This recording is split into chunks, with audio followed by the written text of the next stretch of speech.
And with that bong rip over the phone, we are live today. Welcome to the Skulls and Knives podcast, everybody. Don't forget to hit us up on Twitter, Facebook, Instagram. If you're watching this, don't worry about it. If you're listening, hit us up on YouTube. You can watch all this on our YouTube channel. Just look up Skulls and Knives podcast, and you can find all those links on there.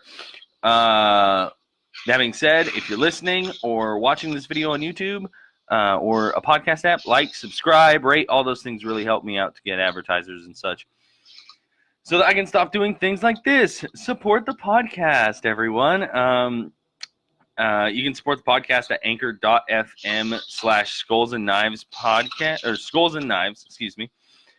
Click the support tab. $1 per month will get you in the Facebook group, which is a private group we have where we can talk about whatever. $5 will get you into the group and we'll send you a free sticker. And $10 per month will get you in the group, a sticker, a free t-shirt, and if you subscribe for 6 months, I'll give you something special and unique to you. I want to give a shout out. Oh, God, you are so loud, Brenton. I want to give a shout out. You're fine, bro. I want to give a shout out to our new supporter, Dan. Thanks for subscribing to the podcast and supporting it. Really appreciate it. So cheers to you, Dan. You always comment on Facebook, you were on YouTube, and you were a good coworker. So I'm drinking some sangria right now out of this shitty white cup. It's delicioso. It was on sale. All right. So without further ado, we'll introduce you to the person behind the bong rip noises. Welcome. Welcome to the podcast, Brenton Dwyer. What's up, dude? What's up? What is going on over there? Oh, we're having a bowl. You know, it's the end of the night. I'm a construction worker. My body hurts. For sure. I feel that. Oh, real quick. Sorry, I just introduced him and I forgot to do. Actually, I'll do the drawing at the end of the pod instead. So, what'd you do today? Today, I did nothing for the beginning of the day. Uh-huh. I played some video games and watched the kids and hung out, and we went to Olive Garden for dinner. Ooh. For lunch, I'm so sorry. And then we went to Hobby Lobby, and yeah, we were just hanging out, dude. But and then I went to my dad's house for dinner. Nice.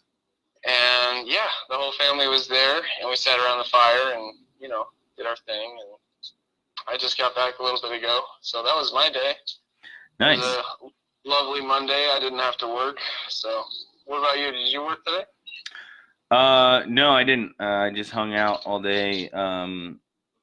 Played some video games, worked out, and then went to the store to get some groceries, and Everly bought some toys with her birthday money. And yeah, besides that, that's it. I saw that on Instagram. It was so cute. Yeah, we had our birthday party yesterday, so that was a little hectic. Luckily, Hannah planned it all, so I just had to put it up and clean it up, which is fine with me. That's cute. Yeah, so what video games are you playing right now? Just curious. Yeah, dude, I was about to ask you the same thing. What do you play? Are you on any of the PS4, Xbox One? No, I unfortunately am just on my phone, but I do pretty much exclusively play Call of Duty online on my phone. Oh, okay. So I'm not a complete dweeb playing, like Farmville or whatever. I'm playing some real shit. Yeah, well, at least you're playing, on your phone. Sometimes, as a parent, I feel guilty when I'm, sitting down with a controller in my hand, and, my kids are playing, and I got two girls, and they're playing together. Mm-hmm. But I'm sitting there for, a good hour and a half, and I'm watching them, and I'm interacting with them a little bit, but they're, totally just playing by themselves, and I'm like, am I a shitty dad? No, yeah. Yeah, like, that. I feel that. Yeah, that goes through my head sometimes too, like when I'm playing stuff. But like, I feel like as long as you set aside time throughout the day to like hang out with them, like having a little downtime completely to yourself is completely necessary. And I think so too. yeah, I feel like in like parenting circles, especially I've noticed with like mommy circles, um, they seem to like get down on themselves for, you know, taking time to themselves rather than being with their kids. And it's just like that's not good for the brain to just be constantly in parent mode. It's Right. good to like check your brain out for a second. They're fine. Like, you know what I mean? You've pretty much Yeah. baby-proofed the house. You know what sounds you're listening for, you know, like when they're opening up the dishwasher and getting into it. Yeah. You know. I agree, dude. I'm a pretty easygoing parent, man. Like, I think if they're gonna hurt themselves, like, I'm not saying like if they're doing something crazy, you know, Yeah, but like a kid's gonna get hurt. Mm-hmm. You know what I mean? And like, I remember getting hurt, and I remember learning from those experiences. So I think like I'm more easygoing than a lot of these other parents nowadays. They're like super over careful. I'm like, no, dude, let the kid learn. Like, Yeah. you know what I mean? Like, Yeah, totally. No, I feel you. I feel very similar. Just let them do their thing, you know. Yeah, we fell on our asses plenty of times. Yeah, true. Yeah. I feel so bad for Everly. She's got this extra pale skin, and she just gets little bruises all over herself all the time from playing around, and it just shows up like crazy though. So as much as I feel like kind of bad for her, I also feel like please don't judge me, parents. She just like ran into a door. Like I know it looks like I punched her in the thigh, but she just was jumping on the couch and like dove into the table. And so, like, she did that the other day, and it turned like black and blue and yellow. And I was like, damn, girl. And then, like, I don't know, like 6 hours later, it was already starting to look way better. I was like, oh, okay, well, but yeah, Lily is the same way, man. She's like jumping around all over the place, just freaking. I'll be like, get off, sit on your butt. She's like, no. She like argues with me, you know. She'll be like, no. Mm-hmm. I'm like, girl, you are just like your mom. I'm just kidding. Oh man, yeah. Everly's in that argue stage right now too. You know. Yeah. She's ready to do her. Yeah, it's like, what? Who are you? Who are you to say that to me? Fuck you. Like, I'm your daddy. You know? Like, I just want a hug. Right. Stop arguing with me. Right. Well, I've been teaching Everly to like how to, you know, like defend herself a little bit, like just basic things. Basic learning blocks and stuff. Not like, you know, I'm not like, this is how you do this type of chokehold. It's like, no, like, if someone's hitting you, put your hands up. You know what I mean? Like, get them in front of your face. And if you end up on the ground, like, kick as hard as you can. You know what I mean? That kind of shit. And so, but it's funny because, like, you have to tell her over and over, like, okay, we're done now. Otherwise, she'll just walk up and punch you in the face. And you're like, dude, we're done. We're not doing that anymore. It was fine to punch you. Yeah, it was fine to punch me in the eyeball while we were practicing punching people in the eyeballs, but we're not punching anyone right now, so you have to stop. That's awesome. And so, yeah, like today we were wrestling and then we were done wrestling, and I was trying to get her in her pajamas, and she just walked up and just gave me a straight jab into the eyeball. I was like, oh, Jesus. She's like, cool, yeah. I love it though, dude. It's such a fun thing. You know, I can't really, I mean, every parent says it, you heard it, you know, like growing up, oh, you'll never understand the full capacity of what love is until you have a kid. But that is really true. Like, no, yeah. Like, yeah, that's something you can't replace. Yeah, exactly. It's a really incredible thing, but I agree. Well, so earlier, what is that? Sorry, dude, it's my wind chime. Oh, are you outside? Yeah, I'm out. back. Nice. Anyway, sorry. I'll try not to draw attention to that again. But oh my God, what was I gonna say? Oh yeah. So when we were in Arizona, I felt like you described yourself as of late, pretty recently, when you said I'm a gun-loving hippie, and when we were in your office, and and so I feel like that's such a decent way to describe you. I kind of wanted to let you talk on, you know, where you're at. Maybe, how do you say this? Where you're at, like, philosophically in your mind, or religiously, like, right now in a general sense. So, like, would you still consider yourself a Christian? Or are you, like, if not, like, what are your leanings and biases and stuff like that into that aspect? I'm just curious. Okay, so going into this question, people are going to have to know some background, because I've been through a lot, and just like you, I was raised in the church, and raised to think a very certain way, you know, like, and in some ways, I have very much so changed my way of thinking, and in some ways I haven't. But, you know, and I don't, honest to God, I can't answer your question. You know, would I consider myself a Christian today? I don't know, man. Like, that's a good answer to the question.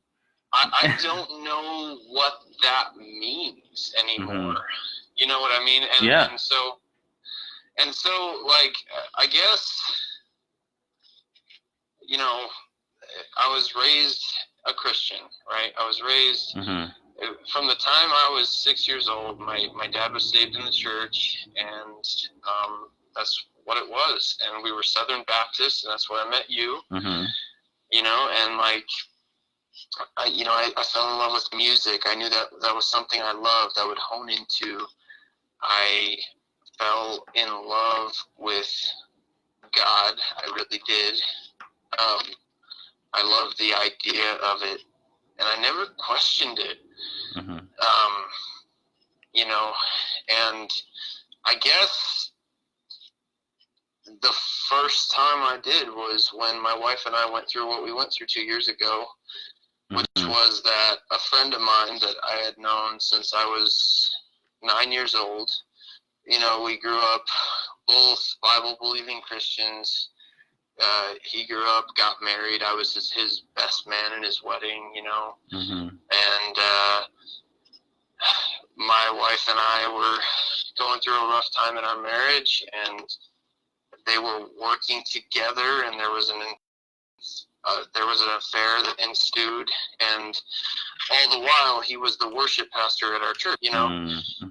And so, like, for me, that was the first time that I looked at the organization, and I was like, okay, so this guy is supposedly, like, following God, right? Like, he's in constant communication, he's in the Word, and granted, this is a very deeply close friend of mine. You know, so, like, you could understand the ramifications of that, but I can say now that my wife and I are still together. We are happy. We have 2 beautiful daughters. We worked through it, not without severe emotional turmoil, and, you know, some of the worst years of my life. But that was all inflicted by the church, you know, and positions of power and things of that sort. So I'm very skeptical of the church, man. I don't know if you've seen this documentary on Netflix. It's called The Family. I have been meaning to watch it. Okay, it's about a guy named, oh shit, I'm trying to remember his name. Oh God, it's like Joe something. Anyways, that's really cliche. But he's basically like the top of the food chain for what the Christian church is in this country, and he's incredibly like involved in DC, in both the Republicans and the Democrats. Like crazy involved in all this stuff, and The Family was this documentary was filmed by people that were a part of his cult that was basically like, I don't know, like under the radar in DC. That they were just like these boys that were like living in this sorority house, and that, you know, for these like government executives, if you will. Like it's crazy, but you know, so I don't know, like, am I a Christian? Here's the thing, man. I do think there are some things that the Judeo-Christian Bible has predicted, and there are things in this universe that line up with the Bible that you cannot deny. And I'd agree. Think, you know what I mean? So I think that there's truth in that, but I also look at times like the Crusades, you know, and I'm like, okay, so you're telling me that this group of men had the word and were setting up political power, and I don't know, like, it's hard for me to believe that it wasn't changed to a little degree at some point for power or money or whatever it will be. You know, like, I have a hard time believing that it's all 100% there. Yeah, so when we're talking about the Bible itself, there's a lot of things that I would say that, at least in the Old Testament, that are confirmed archaeologically. For instance, if you watch that documentary Exodus, it's by this guy who's basically trying to prove that Moses was real and how the Bible was correct in that sense. Now he's arguing more so that the entire Old Testament is entirely factual, but I don't think that is correct either. But there's a lot of archaeological evidence for, especially if you look at that documentary and where he's getting his information from. It seems pretty legit as far as that one story goes. I think that a lot, specifically talking about the Old Testament, I think a lot of it is stuff that is based in actual events that happened, but have been, just like how I think most old religious texts are. They were paraphrased in stories to make them better understood. Yes, to get the general parable out, to document the general history, the same way all people have done across all religions and thoughts. But I would say that I personally, in a lot of digging, have not found convincible or substantial evidence that Jesus was real and those things were real. But I also hate getting in the argument of whether, I used to really love the argument of whether or not Christianity was real, or whether or not like these religions were real as the texts say. And I think if you were going to get an argument with a fundamentalist, that might be better equipment for you to have. But for me, it's like if you take, I'm more interested in the theology of it. You know what I mean? And so like I take the book. So I wouldn't consider myself a Christian. However, I have nothing at all wrong with what Jesus in the Bible has to say. Now, do I think Jesus was a real person, or at least was how the story goes? No, but that's inconsequential to the point, because I believe in Buddhism, but I don't believe in Buddhism as as a religion. I believe it as a way in life, and so I don't necessarily have a problem with the. It's yeah. a philosophy. It's not a religion. It's a philosophy. Yeah. Well. Yeah. So I mean, it's a philosophy that some people have turned into a lot of religions, and you could treat it as a religion, but I like to break it down to that core philosophy. But so so sorry, I'll finish up and then you can go. But so I guess what I'm more interested in is whether or not you're a fundamentalist Christian or not. I'm just curious. What do you think about the theology of Christianity? Would you consider yourself following that, or would you consider dismiss all the dogma? Would you consider yourself following would you be trying to follow a Christian way of life, or are you looking at another set of theology and philosophy and trying to follow that, or are you just looking at everything and trying to follow them? That's way more what I'm. No. Yeah. It's a great question, man. I guess so. Here's the thing. Again, archaeological evidence.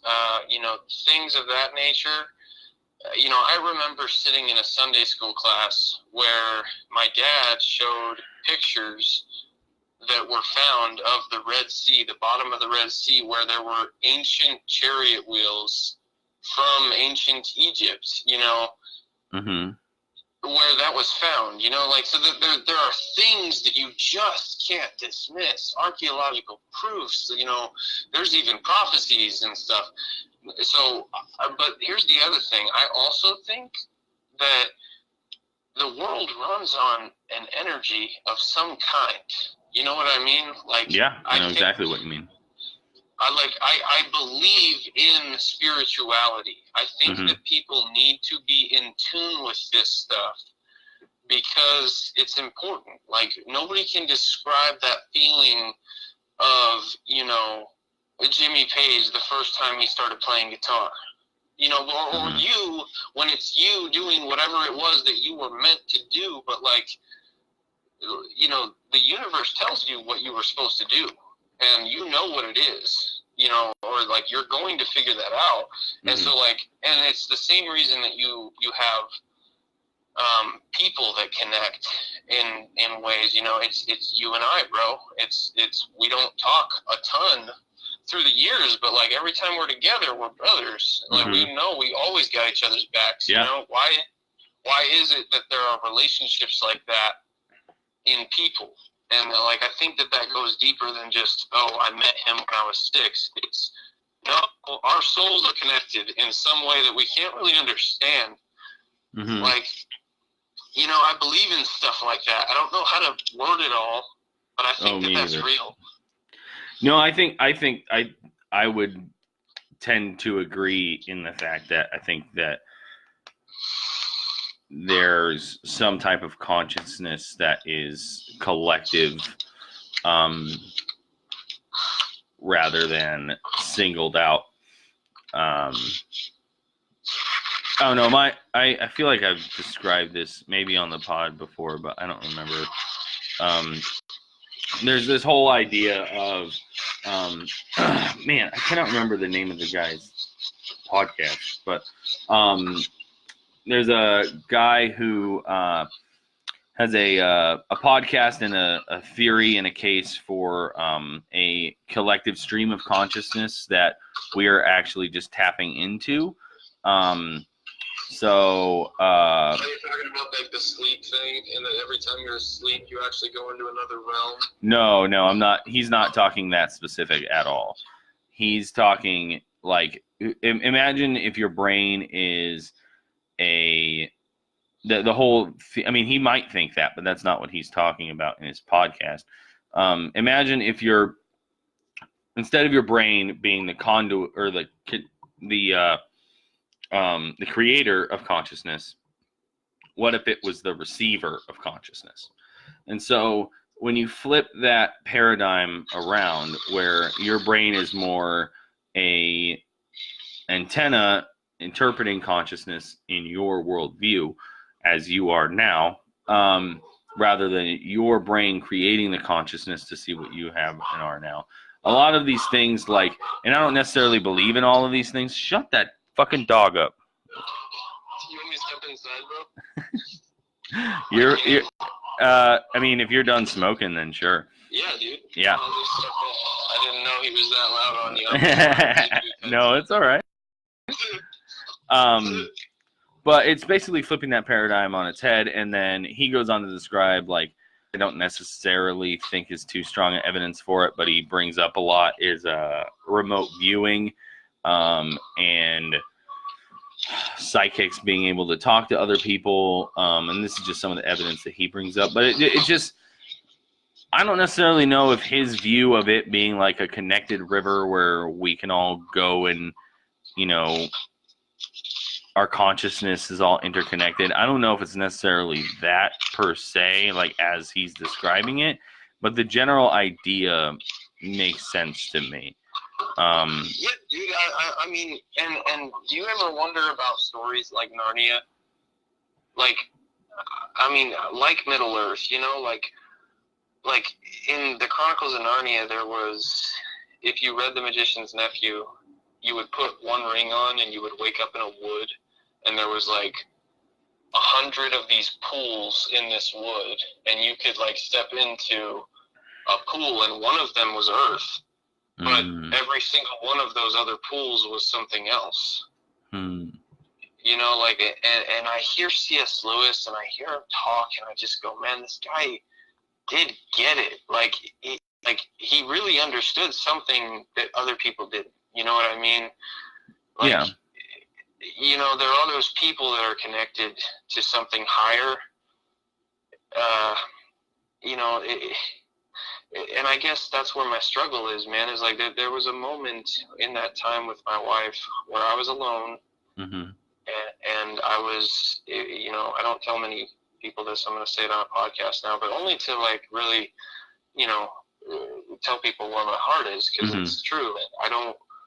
There are things like this that you can't deny, but like there was a night where I was alone, man, and I was at my lowest point, and I really thought about ending it. You know, like it was 1 a.m. I had just finished a whole handle of freaking Sailor Jerry's, and I'm just sitting there. It's 1 o'clock in the morning, and this guy, my friend, who is a believer, you know, and he texts me. No joke, dude. Like, right as I have that thought, he just texts me, hey, man, I don't know why, but God told me to tell you that he loves you. Damn. You know what I mean? Like, there's things like that I can't explain. And this is one of those people, that this guy that texted me, this is one of those people that I would say I have that connection with. Like he's a good friend of mine, and I got his back, and he's got mine. And like, how do you explain that? How do you explain, you know, those things? But how do you explain all of the hypocrisy that comes with the church? So you know, you have to make that decision. And like, I don't know where I stand with it all. Yeah, I'm. First of all, thank you for sharing that. Second of all, I'm really happy you're here. Jesus Christ. Yeah, like, so. Me too, Brenton. Hannah's also happy that you're here. Well, yeah, I'm not looking for pity, you know. I know you aren't. I wasn't trying to make. I know, I know. For him, no, like, I know. I think that's a normal thought in people. Yeah, that needs to be brought to light, that people are feeling this way. It's an epidemic in this country that people don't understand. Yeah. You know, like, and so I just happen to be an open person. You know, like I don't care. I am me to the core. You know, like I'm just me. And I talk truthfully. I talk honestly. So. Yeah, no, and I know you weren't like looking for attention or whatever. Yeah. I just wanted to, as someone who's dealt with I know you have has to. dealt with shit too. Like it's just really brave of you to come out and say it on something like a podcast where it's going to be recorded forever. And so, and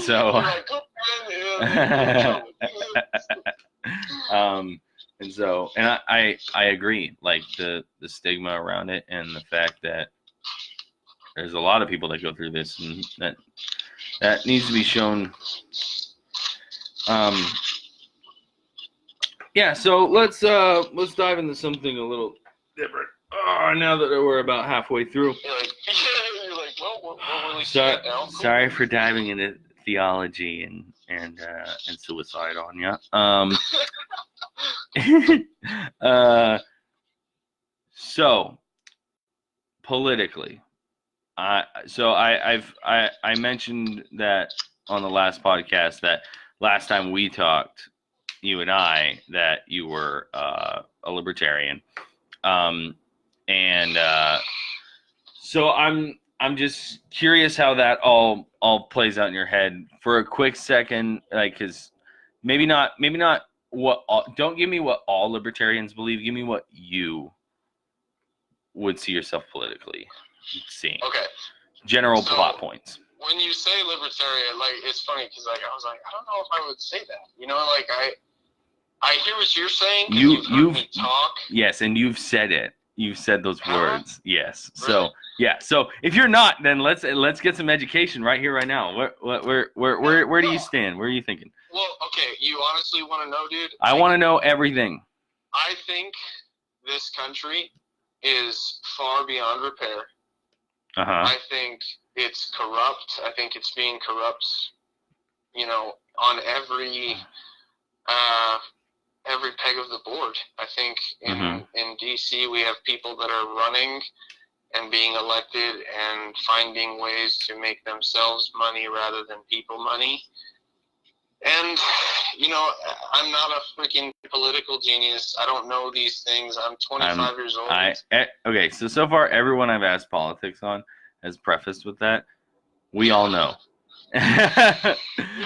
So just say your thoughts. I am not on here saying that anyone is, if someone is a political scientist or something, I'm going to be like, holy shit, guys, we got a political scientist on. Let's see what he has to say. Actually knows all the branches. Yeah, like, wait, you know there's 3 branches? Oh my God. So, like, yeah, so don't worry about that. Just say what you think. Yeah. Well, okay, so, you know, I mean, like I told you, man, like, it freaks me out.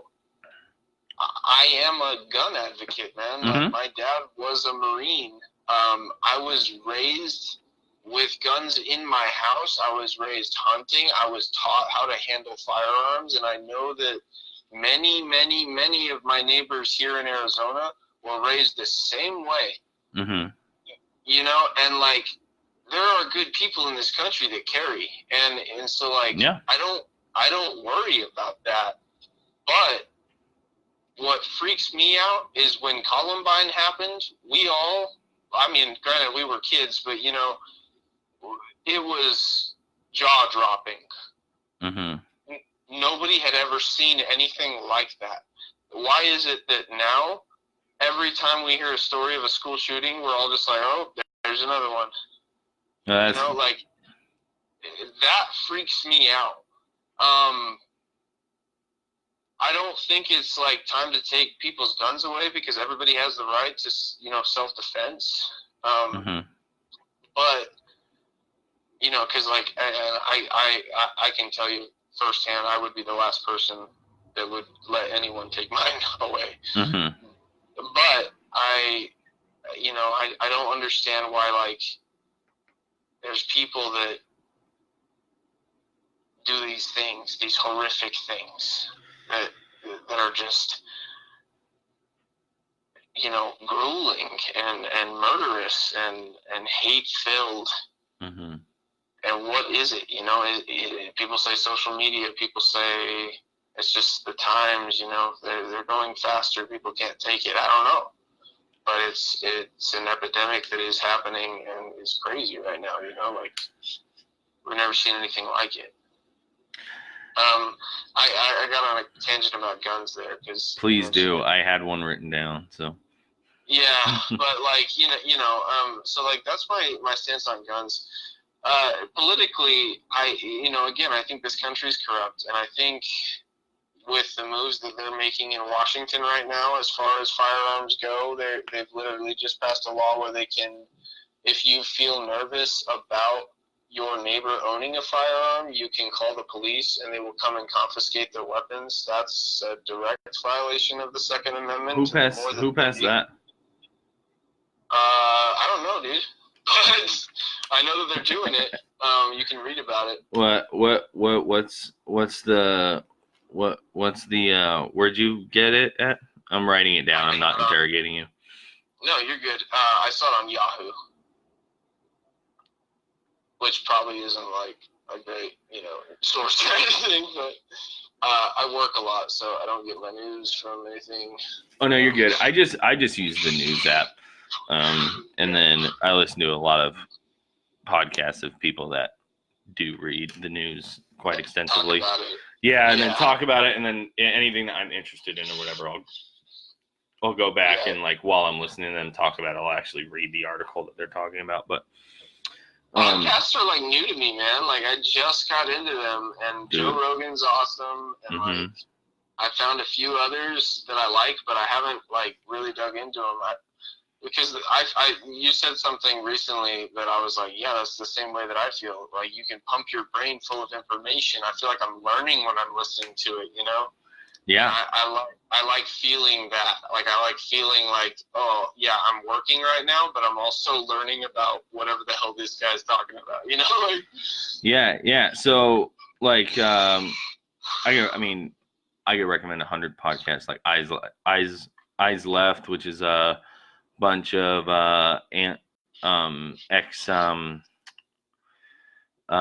they're all veterans, but they're all on various levels of socialism, and they talk about socialism pretty extensively. And they interview lots of people and stuff. It's pretty good. Talk about current events. Same kind of thing with Part of the Problem, which is like a libertarian podcast I listen to. And then I listen to all the big ones, but those are two of the people I'm currently on a kick with, like getting information from and stuff. But yeah, so speaking of that the gun rally in Virginia, did you see about that? No, I did not. Oh dude, you're gonna get a kick out of this shit. Okay, so Virginia was trying to pass some rather extensive gun laws for a while, and with the election that just happened, the Democrats got more seats than the Republicans, so then they're trying to push through this I keep playing with my hat, I'm gonna take it off. They're pushing through these more I wouldn't necessarily even say super extreme, but definitely like some a little above bar gun laws, so the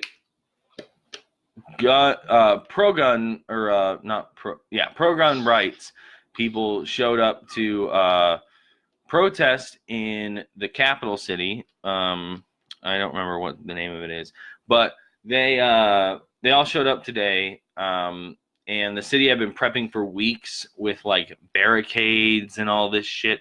They banned guns off the actual Capitol grounds themselves, which I don't necessarily have a problem with, but the whole pretense of it all, and what the I think it was the governor and the mainstream media was talking about,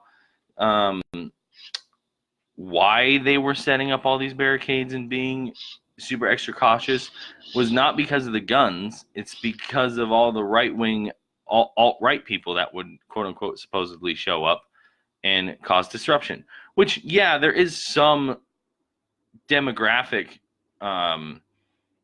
mingling there, but in the same way that there's some demographic mingling in people that own cars. You know what I mean? Like just because there's a Ford rally or whatever doesn't mean that all the alt-right Nazi dudes are going to show up to that. It's like, no, it just so happens that, so the drunk ex-pastors have this thing where they say like, not everyone is this, but everyone that does this is this. You know what I mean? So like in this same way, it's like not every gun rights activist is a alt-right like person, right? Not every gun rights activist is a neo-Nazi. By far. I'm not even saying most. Saying very, very few of the population it would be considered like a gun rights act or a gun rights act. Very few of the gun right activists would be considered like an alt-right neo-Nazi piece of shit.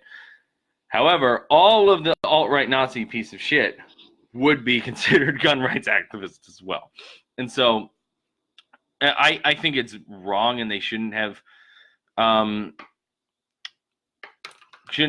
portrayed it the way they did. It's like you are just pushing this leftist agenda which I should say center leftist agenda, this Democrat agenda, because a true socialist is actually a gun rights activist as well, if you actually read up and do your fucking homework. Not you, I'm talking to other socialists out there. If you're watching this and you're socialist and you are not a gun rights activist, fuck you. You have no idea what you're talking about. For instance, Glorious Marx, all hail, quote unquote, under no pretext should arms and ammunition be surrendered. Any attempt to disarm the workers must be frustrated by force if necessary. That is Karl Marx, the god founder of socialism. Anyways, my rant's over. But yeah, I just was pissed about. Hey, there's a reason Hitler didn't invade Switzerland. You know, like, he took over all of fucking Europe, right? Tiny Switzerland alone. He's like, every single one of those people have firearms behind those doors. Well, and we're gonna leave them the fuck alone. Like, you know what I mean? And required military service. So not only does everyone have one, they all know how to use one. But yeah, so that's just something I wanted to bring up recently. It was just like, I understand the fear, but it's just like the fear is dumb. Like that's the worst place that you should show up if you're going to try and incite violence, is a fucking gun rights rally. If you're trying to start violence at a gun rights rally, guess what's gonna happen? You're gonna get shot. So it was probably one of the safest places in the country to be that night. It is, dude. I mean, did you see that one of the church, the Southern Baptist Church in Texas? Oh yeah, dude, I saw the video. Holy shit. Yeah, me too, man. It was brutal. Yeah, I mean, that guy reacted in like 3 seconds, put him down. You know? Like, I mean, like that's the way it goes. It's funny because I actually had a customer the other day. It was a window customer, and I felt really horrible about this, but like I was there with Brandon, and Brandon and I were like talking, and one of us said something about a gun, because I don't know, like something struck us as maybe he was kind of an outdoorsman. Anyway, his wife had overheard us, and one of them was like, "Oh, you don't have one of those AR-15s?" And my buddy was like, "Oh yeah, like I do, you know, like I just self-protection, you know, like just in case." But like it struck her wrong, and what she ended up telling us is that her daughter was a survivor of the Las Vegas shooting that happened at the Jason Aldean concert, you know? Yeah. And like I think about shit like that, and like my sister graduated at this auditorium the other night, and I was sitting there in this huge auditorium, and I was like in the very center of all these people, and I looked up, and like all 3 of the, you know, top rows way up in the auditorium were all empty because there wasn't enough people, and I was just like, man, like if somebody wanted to, you know, like, and it freaks me out, but like I'm so thankful that there are those people that put them down right away, or you hear those people that like they run toward it and tackle the guy and like put a stop to it, because like that's what I would do, man. Like if I was in that situation, Mm-hmm. Like I might get shot in the process, but I'm gonna do something. You know, like this ends now. It's not okay. Yeah. Yeah. Yeah, I think with I mean that's definitely had to have been a super hard situation, like looking in the face of someone whose daughter survived that. And I mean I'm not going to complain or not complain. I'm not going to claim that I know what she's feeling, but I can imagine that, like, when you see something create that much destruction, that you want it gone. I understand that. I understand that. Yeah. I do too. And it is sad that people's, you know, whatever that was, you know, it happened. It's sad. But yeah, so I like to look at it two ways. One way is, at least, so I often will have those thoughts too when I'm in a public place. I'm like, oh man, like this is a recipe for disaster. You know what I mean? Like, oh man, this could be a thing. Right. And I used to be terrified of it for a little bit. And something that really put my mind to ease was looking at the statistics of it. And I don't have them off the top of my head, but the chance of you dying in a mass shooting or just being murdered by a gun at all is like less than you dying in a car accident, and almost as low as you dying in a plane. Like, you know what I mean? So like, yeah, those are statistics that put my mind at ease when you're talking about mass shootings and such, because it is horrible. And yeah, we do need to address it because it is more prevalent now in our society. But I mean, obviously, but I just don't think taking away all the guns is the answer. Well, because of two reasons. One, I think then you'd have exactly the same things or problems that Japan has, etc., where you have mass stabbings. You're just gonna have the same kind of thing, but they're gonna use a different weapon. And then B, the gun rights is not just for self-protection, and I firmly believe that having the gun rights is not just for the protection of yourself, but also protection of your community and the protection against a tyrannical government. Yeah. And which is kind of what we're seeing in a lot of ways.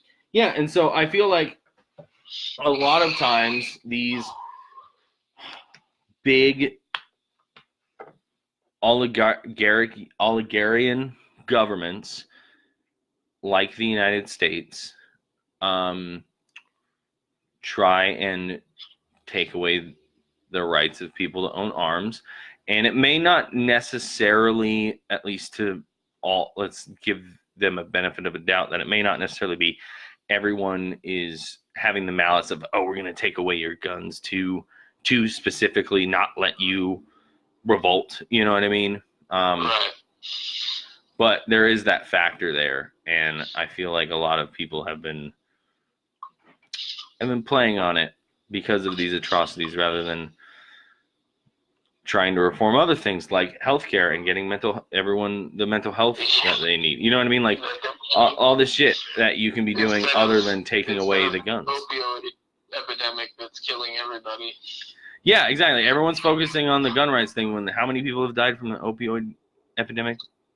Way fucking more. That's what I know. I don't know that sticks off the top of my head, but I know way more. Yeah, dude, it's crazy. You know, and it's like it's everybody. You know, it was so hard for me, dude. I started smoking weed shortly after all that stuff with my wife, and like it helped me in so many ways. But growing up in a conservative home, it was so hard to like come out and tell people. I hid it for like probably 4 or 5 months. I did not tell anyone but my wife that I was using this thing as a medicine. And then like 5 months in, I was just like, this has helped me in so many areas of my life. I don't even care anymore. And like, I just started telling people like, yo, this is what I'm using. It's helping. And I started seeing other people like, it was helping them, you know, and like, yeah, but like, so the opioid epidemic, it's a frustrating topic for me in that way, because so many of us, especially in our age group, watched. I'm not saying you or me, because I don't necessarily think either of us dealt with this, but I know we had friends whose parents were like, you know, hardcore into that. I know my parents were not into that, but yeah, we all knew people. Yeah. Yeah, we all knew people who were, and like, so like that's so, it's scary to think about that there's still people that are on that, you know, and like there's this, like, I'm not saying weed is the answer to everything, but I'm just saying, like, there's this plant that can do a lot of good. Yeah. In a lot of ways, and it used to be legal here. You know, our founding fathers used it all the time. It was one of the first crops in America. Mm-hmm. And yet, it's, you know, it's fucking looked at like it's heroin, you know? Like, I know it's changing. I know it's changing, but there's still plenty of people that don't accept it. Yeah. Have you heard Joe talk about it at all on his podcast? Yeah. About like why not weed, but why weed is illegal initially. You know, I've heard a lot of different people say a lot of different things. What is Joe's stance on it? Well, so he thinks, and I would tend to agree with him that this is part of it, is that there was some guy who was a massive paper supplier, and before they had figured out a machine to mill the trees quicker, they figured out a milling method to mill hemp paper really fast. Saving money. Yep. And it was way cheaper than buying paper, and he was like the big rich guy in town. So he was one of the big lobbyists. No, I'm not saying it was all him, but he was one of the big lobbyists for getting rid of that hemp and weed, and he helped create the apparently helped create the campaign against it. And so that's one thing. Oh, good. Oh, I'm sorry, dude. I didn't mean to interrupt. I was just going to say the thing I heard, the other thing, and it was an interesting argument. It actually had to do a lot with racism too. Like there was this guy. Well, not a guy, but like apparently it just had to do with, you know, in the music scene, you know, back in the 1920s when all that started changing. There was a big movement of cannabis that was pro-cannabis. Dude, you can find music in the 1920s that's like swing music talking about weed. Like, and it was so open, it was so accepted. But a lot of African Americans were the ones that were using it. It was part of their culture. And it was a cultural thing, you know? So like, but what happened was a lot of these like young white kids started loving the music and hanging out with like the black kids of the community, and they would smoke weed. And then their dads would find out about it and like trip, because back then they thought that weed, they viewed African Americans as like people that, you know, like were like into voodoo and stuff like that. So they thought that weed was like this devil thing, and so that's where the stereotype comes in, and that's where a lot of it like played, you know, on people's minds. And I was just like, damn, dude, we were lied to, you know, like we were straight up lied to our whole lives, you know. And you can't even blame like our parents. You can't blame their parents, but I mean, you can kind of blame their parents, you know. But like, you know, like it's just crazy. Yeah, it doesn't help with the whole DARE campaign and Nancy Reagan's shit as well. I don't know. I think you should just legalize all drugs.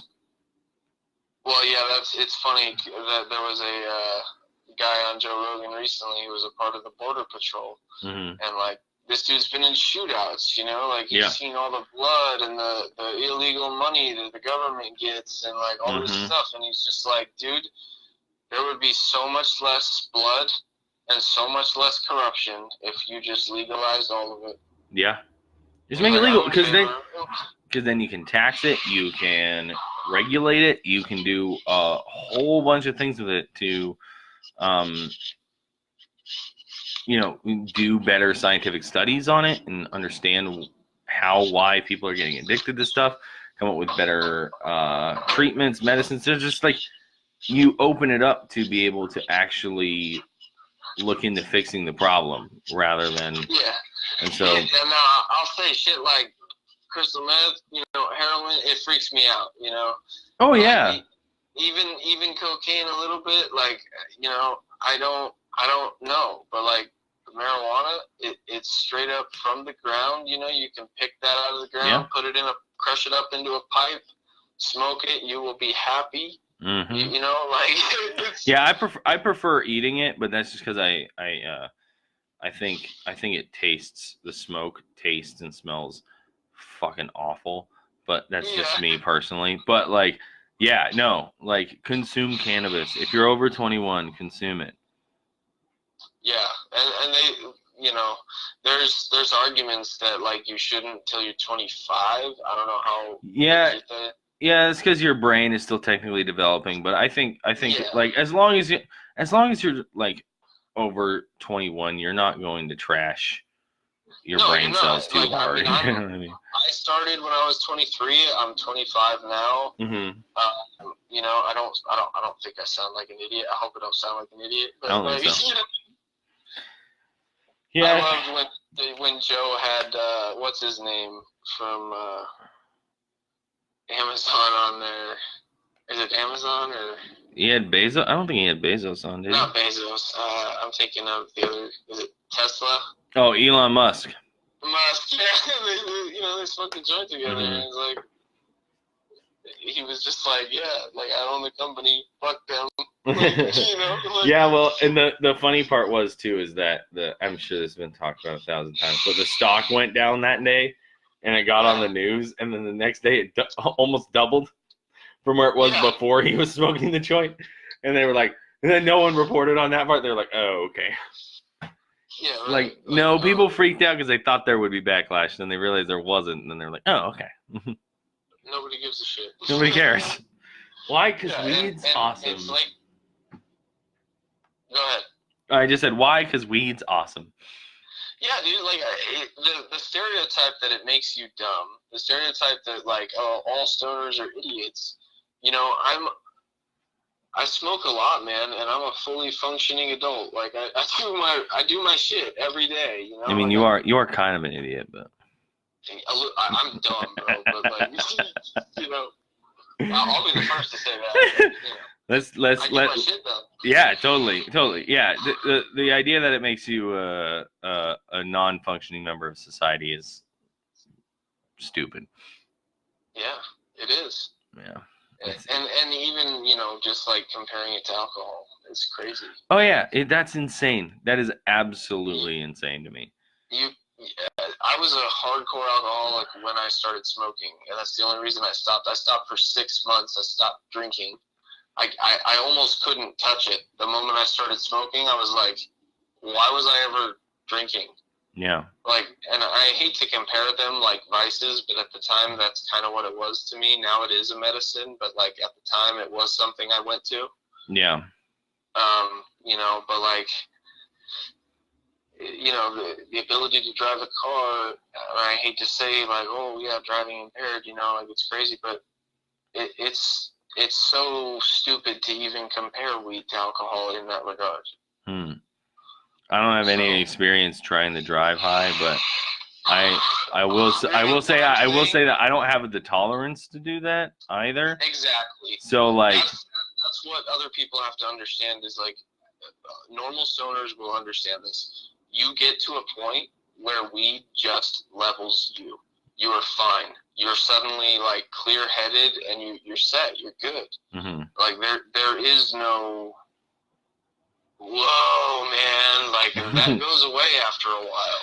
Yeah. Like, and And so, like, to say that those people that use it in that sense, like a medicine, the way that it should be, the way that I think it is supposed to be used, can't operate a vehicle, I think it's dumb. So. Yeah, I mean, also, like, if you're operating a vehicle and nothing happens, you don't get caught. You know what I mean? Like, it's different than driving drunk, for sure. So, like, if you don't have the so, like, if I tried driving high, okay, which I am a massive lightweight, and I know I cannot do that. In the same way that if I tried driving drunk, I would almost most definitely be making mistakes on the road, and I would probably get pulled over, if not get in a car accident, because I was actually driving impaired. And I think the difference is if you're driving normally and there's nothing wrong and there's no reason for a police officer to pull you over, then you're not gonna get, a DUI. In theory, unless you happen to be, a person of color driving in the wrong neighborhood or in a white side of town, and some cops like, oh, that guy's not supposed to be here. You know what I mean? Like, so, yeah. And I mean, I know that sounds dumb, but even like with having a shitty car in a nice neighborhood, people assume things. I've been pulled over several times because I have a shitty car. I was driving perfectly fine. I had, like, one time I had my entire car searched and shit for drugs, and the guy was, like, saying all this shit, like how I was driving drunk and stuff, and, like, my phone was in my backpack, so I wasn't texting, and I was coming home from a straight edge show. I was straight edge at the time. I'm completely sober, 100%, and the guy was like, you were driving impaired, blah, blah, blah, and, like, tried to do all this shit, and, like, yeah, and then he wrote me a ticket for an out taillight that wasn't out, so it's like, bro, seriously? But I guess the whole point of that is like, I agree with you, but also if you know that you do get impaired by smoking weed, don't smoke and drive. If it doesn't impair you, then I guess I don't necessarily have a problem with that. But that's definitely not what I'm saying. No, yeah, I know. I was just confirming that. The people that do use it as a medicine will understand what I'm saying. The people that don't get this will not, and that's fine. I don't really care. Yeah, for sure. All right, dude. We've hit the hour mark. All right, dude. Thanks for coming on. Super fun. Yeah, dude. We'll get you on maybe not next month, but the month after that. I think I have time open if you want to. I would love to. Hell yeah. Let's do it, man. All right. Anything else you want to say before I let you go to the people of the Skulls and Knives podcast? Not really. I love Caleb as a person, and he's my bro, and thank you for supporting him. Heart emoji. Thanks, bro. Yeah, no worries, man. I love you guys. I will see you. Have a good night. All right, have a good night, brother. Bye. Bye. All right. Thanks for tuning in, guys. Again, that was Brenton Dwyer. He's a good friend of mine, and like you just heard, we'll have him on again soon. Again, check out Twitter, Facebook, Instagram, YouTube. Like, subscribe, rate, comment, all those things. Now we're going to do the drawing for the free sticker, because I forgot. So I have the Lucky Arizona Diamondbacks hat with Luis Gonzalez sign. And I have all the people who shared on Facebook, Instagram, Twitter, etc. If you would like your name in the drawing to win a free sticker, then share this and tag us in it. That way we can see it easiest. But you can share on Facebook, Twitter, Instagram. Any of them's fine. Tag us so we can see it, and that'll make it easier. And we'll see who is it. All right, our winner of the free sticker is Jose Rangel. Jose, if you want to message us and tell us where we can send that sticker over to you, bud. Thank you all for listening. Really appreciate it. And we're going to have, who am I having on next week? Is next week the end of the month? Next week is. Next week's the last one of the month, right? Yeah, I think so. I think next week's my dad. Let's double check. Let's double check before I let you guys go. I don't want to lie to you and then have to. Yeah, so next Monday, I'm going to be talking with my dad. I don't know if that's going to be live. We will have to wait and see. But yeah, thanks. And deuces.